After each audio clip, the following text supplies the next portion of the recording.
Hello friends, welcome to my YouTube channel. आज हमारा Bihar special की इस क्लास में हम दक्षिण बिहार की मृदा के बारे में पढ़े थे। लास्ट क्लास जो कि क्लास 10 हुआ था, अगर आप लोगों ने उसे देखा होगा तो हमने उसमें पढ़ा था उत्तर बिहार की मृदा। उत्तर बिहार की मृदा समाप्त हो गई थी और आज की इस क्लास में हम दक्षिण बिहार की मृदा पढ़ेंगे, जिसमें सबसे पहले हम पढ़ेंगे ताल मृदा। दक्षिण बिहार की जो मृदा है इसमें सबसे पहले है ताल मृदा। गंगा के ठीक दक्षिण में, गंगा बिहार के बीचों बीच से होकर गुजरती है, तो उसके ठीक दक्षिण में पटना से लेकर मुंगेर तक 8 से 10 किलोमीटर चौड़ी मिट्टियों की एक पट्टी, जिसे ताल कहा जाता है। ताल भूमि का जो क्षेत्र है वो वर्षा ऋतु में पानी से भरा हुआ होता है। यह क्षेत्र दलहन के लिए सर्वाधिक उपयुक्त माना जाता है। यह भूरे रंग की मिट्टी होती है। दूसरा है हमारी पुरानी जलोढ़ मिट्टी या कैवाल मिट्टी। इन मिट्टियों का निर्माण भी दक्षिण बिहार की नदियों के दोआब क्षेत्रों में हुआ है। अब दोआब के बारे में फ्रेंड्स मैंने आपको बताया था कि दोआब, दो नदियों के बीच का जो स्पेस होता है, जो रास्ता होता है, उसे दोआब कहते हैं। तो इन मिट्टियों का निर्माण भी दक्षिण बिहार की नदियों के दोआब क्षेत्र में हुआ है। इनका विस्तार बिहार के बक्सर, अरवल, जहानाबाद, गया, मुंगेर, भागलपुर आदि जिलों में है। यहाँ मैप पर हम देखेंगे कि पटना से मुंगेर तक जो ये ऊपरी वाली एक 8 से 10 किलोमीटर चौड़ी की एक पट्टी है, जहाँ ताल मृदा है। फिर वहीं पे दक्षिण में जो ये यहाँ कुछ ज़िले बताए गए हैं, बक्सर, अरवल, जहानाबाद, गया, मुंगेर, इन एरिया में जो है वो पुरानी जलोढ़ मिट्टी है, जिसे कैवाल मिट्टी के नाम से भी जाना जाता है। तो बिहार का 90% से प्लस मृदा जो है वो जलोढ़ मिट्टी है।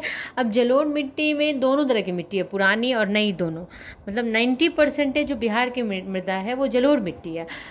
पुरानी भी है और नवीन भी है, क्योंकि जो जलोढ़ मिट्टी दो प्रकार की होती है, पुरानी और नवीन। दक्षिण बिहार की अब तीसरी जो कैटेगरी है वो है दक्षिण बिहार की। दो मिट्टियाँ हमने पढ़ लिया, उत्तर बिहार की मृदा, दूसरा दक्षिण बिहार की मृदा। अब दक्षिण में भी एक तीसरी प्रकार की मिट्टी है जो कि पठारी मिट्टी है, और इसमें जो इसका पठारी मिट्टी में जो सबसे पहला आता है वो बलथर मिट्टी, बलुआ से जिसका निर्माण होता है। इन मिट्टियों का विस्तार कैमूर से लेकर मुंगेर तक के पठारी भागों में है। इन मिट्टियों में कंकर के अंश पाए जाते हैं। बालू तथा पत्थर के मिश्रण होने के कारण यह मिट्टी उपजाऊ नहीं होते हैं। तो देखा हमने कि बिहार की 3 मिट्टियों में, एक उत्तर बिहार की मिट्टी, दूसरी दक्षिण बिहार की मिट्टी और तीसरी दक्षिण बिहार की पठारी मिट्टियाँ, जिसमें से कि ये बलुआई मिट्टी है, इसमें अधिकांश भाग इसका बालू और पत्थर के मिश्रण से बना होता है। तो ऑब्वियसली ये उपजाऊ नहीं है। इसका जो विस्तार है वो कैमूर, गया, रोहतास, नवादा, मुंगेर तथा भागलपुर आदि जिलों में है। इसे लाल पीली मिट्टी के नाम से भी जाना जाता है। इस मिट्टी की प्रकृति अम्लीय होती है। इन मिट्टियों का प्रमुख फसल बाजरा, मड़ुआ, धान, गेहूं और सब्जियां हैं।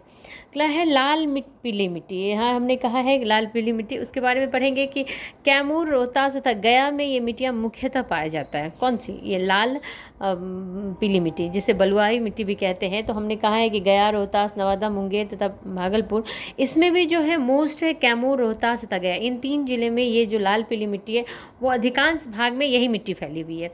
लाल बलुई मिट्टी जो है, इस मिट्टी में बालू का परसेंटेज अधिक होता है, जो इसे कम उपजाऊ बनाता है। यह मिट्टी कैमूर तथा रोहतास के पठारी क्षेत्रों में पाया जाता है। इसे भी अलग अलग भागों में जो बांट रहे हैं हम, एक इसे कह रहे हैं कि बलुआई मिट्टी, फिर कुछ एरिया की जो मिट्टी है उसे कह रहे हैं कि लाल पीली मिट्टी है, और वहीं पे जो दो यहाँ कैमूर तथा रोहतास की मिट्टी जो है, वहाँ पर जो बालू का परसेंटेज, बालू और कंकर में भी जिसमें बालू की परसेंटेज अधिक है, उसे लाल बलुई मिट्टी कहते हैं, और इनका विस्तार कैमूर तथा रोहतास जिले में है। यह मिट्टी लाल बलुआ पत्थर और चूना पत्थर जैसे चट्टानों के अपघटन से बनती है। चूना पत्थर और जो लाल बलुआ पत्थर होते हैं, उनके टूटने से जिन मिट्टी का निर्माण होता है उसे लाल बलुई मिट्टी कहते हैं। इसलिए इनका रंग भी लाल रंग का होता है। तो मिट्टी का जो ये क्लास है हम यहाँ समाप्त करेंगे, और नेक्स्ट वीडियो में हम अब बिहार के जो अपवाह तंत्र है हम उसे पढ़ेंगे। Thank you.